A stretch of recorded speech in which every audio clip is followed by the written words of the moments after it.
Good morning, friends. Welcome back to my YouTube channel, Medical Classes by Dr. Srinidhi Kumar Acharya. Please subscribe my channel and also please give your valuable comments.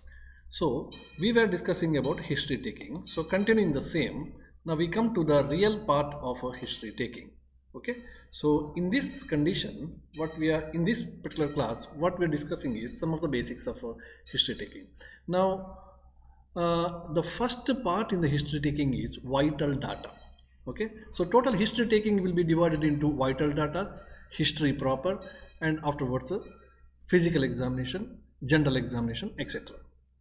Okay, now history taking proper, the first part of the history taking is vital data. Okay, so we know that vital signs. Okay, vital signs means BP, temperature, pulse rate, heart rate. So these are considered as vital signs. Similarly, we have got vital datas. What are these vital datas? The name, age, sex, occupation, place, marital status, educational status, nutritional status, socio-economical status, bed number, OPD number, IPD number. So these are the important aspects of vital data. So we need to collect these vital data in the beginning. They are called as vital data because they are very important. So why they are important? Because they are very important for maintaining the records. For maintaining the records, we need the vital data. Okay, so because maintenance of the record in case of medical profession is also equally important. It is helpful for the diagnosis also, proper treatment also, and also smooth functioning of the ward also. Okay, so maintaining of the records, we need all these vital data, and this helps for easy identification. There will not be any confusion if you have all the vital data. Your record case sheet will be maintained properly and there is no confusion between two patients. For the smooth functioning also, this is very important. Okay, suppose if the a patient is admitted with the same name, two patients are admitted with the same name, now your vital data and all the details is very important. One more important aspect is maintaining the vital data and phone number, address, and all those things is very important for the medical legal purpose also.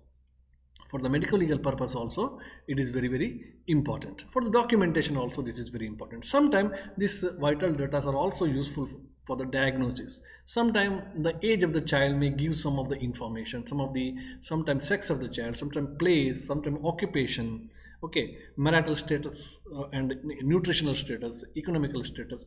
So this gives some clue to the diagnosis also. Okay, so that we will discuss later. So therefore, maintaining the vital data is important. So next onwards, so we will discuss different types of vital data in the history taking and its importance. So first one is name of the patient. So isn't it? This is the first question what we ask when the patient comes, what's your name, isn't it? So my name is Dr. Srinidhi Kumar. We have to introduce ourselves and then I will be here to help you. Can you say what is your good name? Okay. So, so name of the patient is very important. So name will going to give the personal identity of the patient. This gives a personal identity. Okay. This is a type of identity to the patient. Name of the patient should be written with the surname and full address and contact number. This is very important. Whenever you take the history, okay, for the documentation purpose, you write the name of the child full along with the surname and also with the full address and as well as contact number. Especially when the patient is admitted in the IPD, these data are very important, and even in the OPD also with the surname and all other details should be taken for the further follow-up and all those things. Okay, so this is very important for the maintenance of the records and also for the communication purpose. So even name of the patient when it is written fully, so that also prevents the confusion in the treatment when two patients are there with the same name. For example, a blood transfusion you have to do and there is a patient with the name Rinky. Okay, two patients are there with the name Rinky, and now it may be a big blunder if you are not mentioning the surname there. Okay, so even the blood may be get exchanged, and suppose both the patients are there, both the patients need blood transfusion, and you have not written the name properly. So this simple error may lead to big problem, blunder. Okay, so that's important. Now, even in twin deliveries, we know that when the delivery is taking place, when there is a twin deliveries, it may also cause the confusions. Again, in the first hour itself or within immediately after the birth, naming of the child is important. So we will write a tag, or we will tie a tag like baby A or baby B, or first baby, second baby. So that naming is very important. Otherwise you may be confused which kid come, which neonate came first and which is the second one. So naming, importance of name start from there also, from that point itself. Twin deliveries, you have to name the child. And again, neonatal exchange. Okay, so naming the child and also tying the tag and taking the footprints, so these are very important, even to prevent the neonatal exchange to some extent. Okay, or neonatal kidnapping, etc. Now, so therefore we used to tie the tags and also footprints, etc. So why I'm explaining is the importance of the name. Okay, so this is the importance of the name, therefore we have to ask the name. And if you talk in terms of Ayurveda, Ayurveda explains the detailed explanation of Namakarana Samskara. Name should be given to the child because that itself is giving the personal identity to the child. And Ayurveda says at the earliest, by 10th day, you have to give the name to the child. Okay, of course, different authors say different things, but Charaka, Sushruta, etc., they say that the minimum age for the Namakarana Samskara is 10th day of life, neonatal life. And by that time you have to give the name, because name carries a lot of significance in the future life and it gives the personal identity to the child. So next important vital data what we are having is age of the child. Age of the child. Okay, now consideration of the age of the child is also very important. Now, what is your age? 2 years, 1 year, 10 month, 9 month, 9 days. See, this has got 15 years, 16 years. This has got its own significance. It's not simply a formality wise we are asking. By looking at the age itself, we can conclude so many things. Okay, because incidence of some of the disorders are age related. Some of the disorders go on decreasing as the age passes. Some of the disorders very much prevalent in a particular age group. Okay, so therefore, just by looking at the age, knowing the age, you can presume so many things, you can imagine so many things before asking the actual history itself. Okay, so now we know that newborn baby, so but it's a 10 days old baby and child is coming with the fever. Mother is telling that my baby is having fever, the age of the child is 10 day, and that was a very hot summer. A mother's complaint is my baby is very hot. And this is not a fever, this is dehydration fever, and you have to maintain the fluid balance there. Okay, maybe feeding is not proper, maybe fluid is less. That's the reason, dehydration fever. It should not be treated in terms of the antipyretics. So this is how the age of the child helps you. Newborns are more vulnerable for the disorders related to infections or feeding problems, and disease related to the prematurity of the organ system, and also some of the problems related to low birth weight, etc. So age of the child gives this importance aspect to us. Okay, a 10-day old baby coming with the fever and a 1-year-old baby coming with the fever and 10-year-old coming with the fever. Okay, the diagnoses are different. Differential diagnosis is also different. We have got different causes. So that's the importance of knowing the age. Okay, so many of the early delivery or perinatal incidences like birth asphyxia will have the impact on the future life of the cerebral palsy, etc. So age of the child, therefore, very important. Further, if you say, in the infantile period, some of the disorders are very common.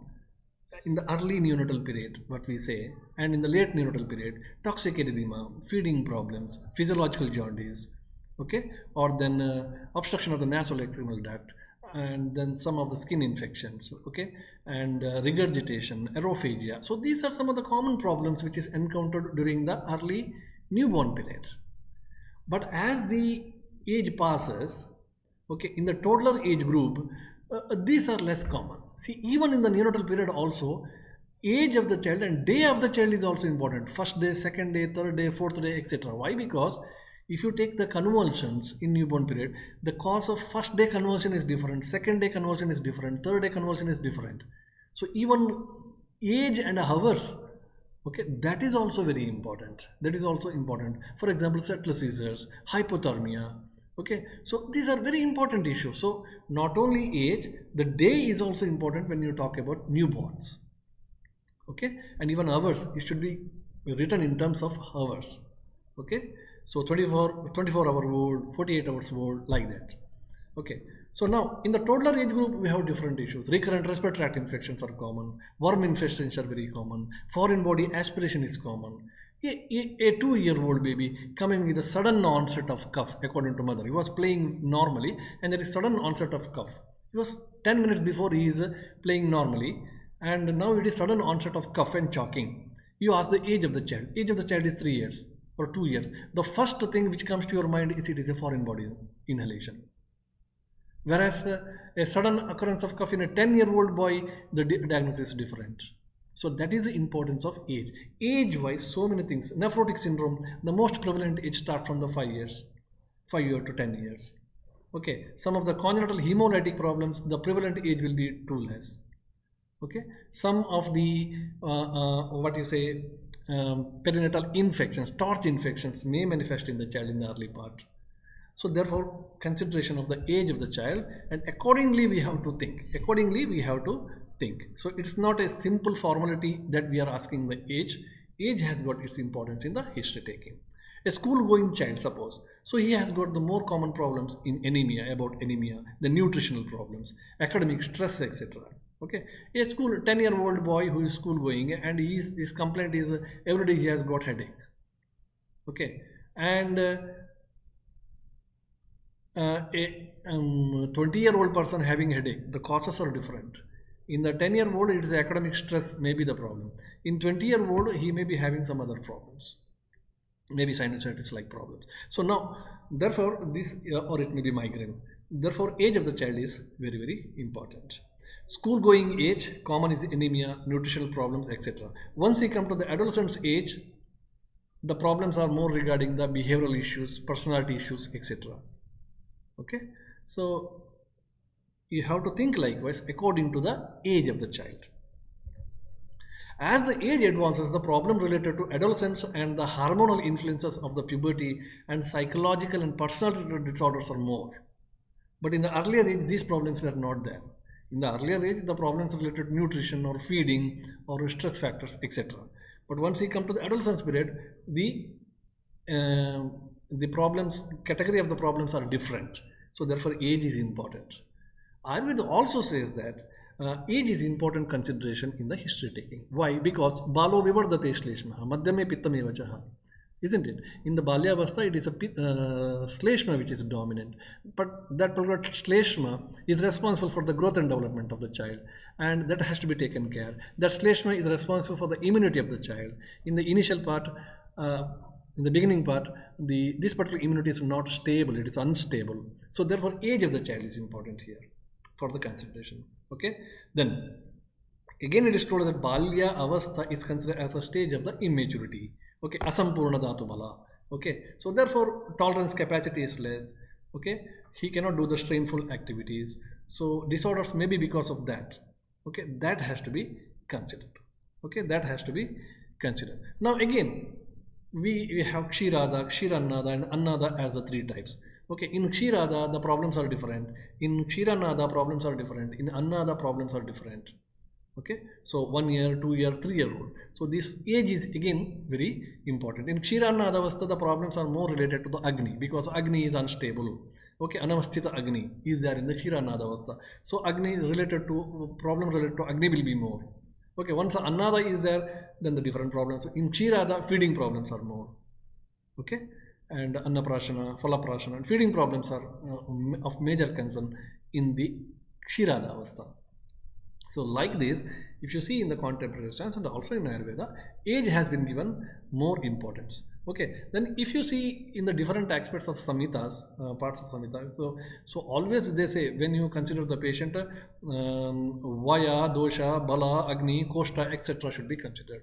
Isn't it? Desha, Bala, Vaya, Desha, Kala, Bala, Vaya, Agni, Koshta. This should be considered in each and every aspect before giving the treatment. So one is Vaya.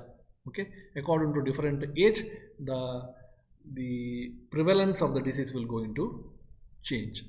Okay, so for example, Wilson's disease, although it starts from the beginning, the presentation starts in the later part, almost all in the adolescence age, the presentation starts. So like this, uh, importance of the age is there.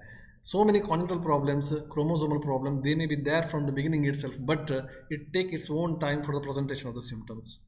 Okay, so therefore consideration of the age is very very important. So many autoimmune problems, they are very less in the early part of the infancy.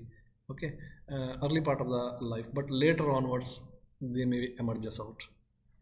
So this is the importance of a age.